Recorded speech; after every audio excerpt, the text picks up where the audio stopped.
Have you ever thought about how much meaning a single name can carry? In Korea, a name was never just something people used to call you. Some names were made ugly on purpose, just to keep a child alive. Some names became so long they sounded like an entire sentence. And some names were considered too sacred to be spoken out loud at all. This story, I want to tell you the hidden story behind Korean names. A story of survival, love, and deep respect. For a long time in Korean history, especially from the Joseon dynasty to the early 20th century, infant mortality was extremely high. Many children never reached their first birthday. Parents lived with constant fear, never knowing if their child would survive another day. And people believed something very strongly. They believed that evil spirits were jealous. If a child looked precious, the spirits might take that child away. So parents made a heartbreaking choice. To protect their children, they gave them intentionally ugly names. Names that sounded worthless. Names like dog poop, horse poop, stone boy.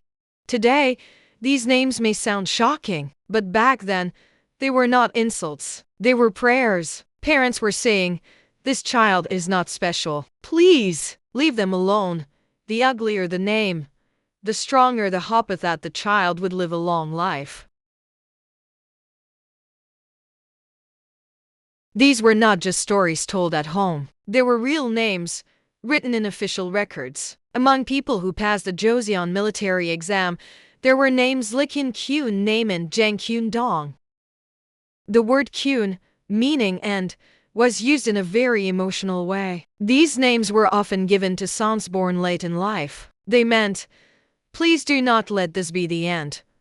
Please let our family line continue." There was also a name called Gul Dong. It carried a different wish. May this child study well and live with dignity. Because these names were hard to express using proper Chinese characters, they were often written using a special system called Idu. Through these records, we can heart quiet hopes of ordinary people. But Korean names did not go in only one direction. There was a complete opposite trend. Some names became extremely long, not because of tradition, but because of love. One of the longest Korean names ever recorded was Park Hanul Byal Nim Guriam Hetnim Boda Sarangsuri, 17 letters long. The meaning was simple. More lovely than the sky, the stars, the clouds, and the sun. This was not about style. It was a father placing his entire heart into his daughter's name.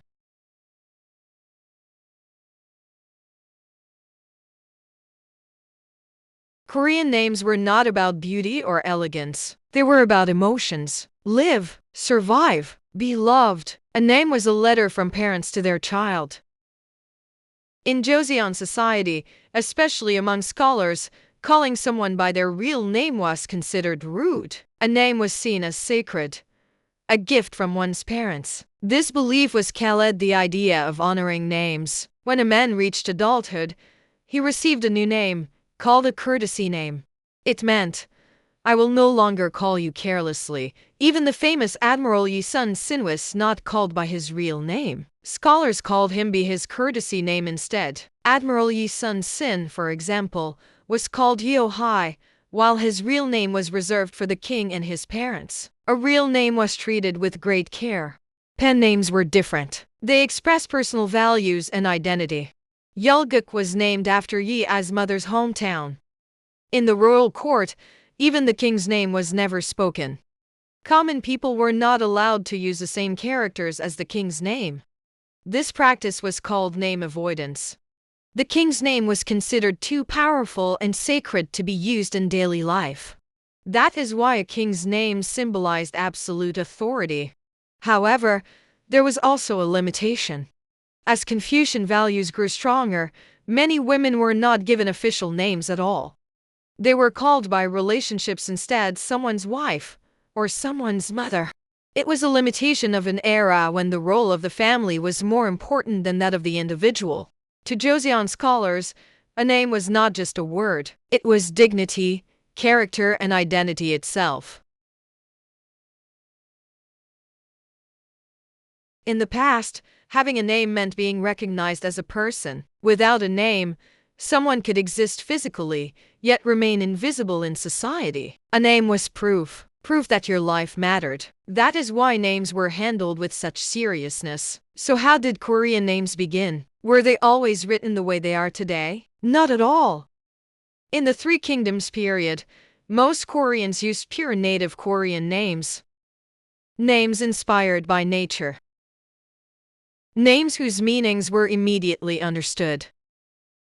But toward the late Silla period, things began to change. As exchanges with China increased, Koreans gradually adopted Chinese-style names written in Chinese characters. A name was no longer just personal.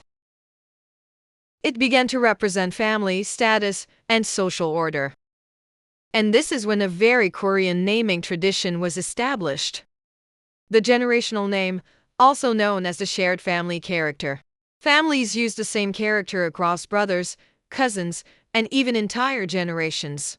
By looking at a name, people could tell which generation someone belonged to. Names became a bridge connecting past, present, and future. In Korea, a name was not just about individuality. It was about continuity, family, and history. That is why a Korean name often carries more than one life inside it. Even the most ordinary names we use today have hidden stories behind them.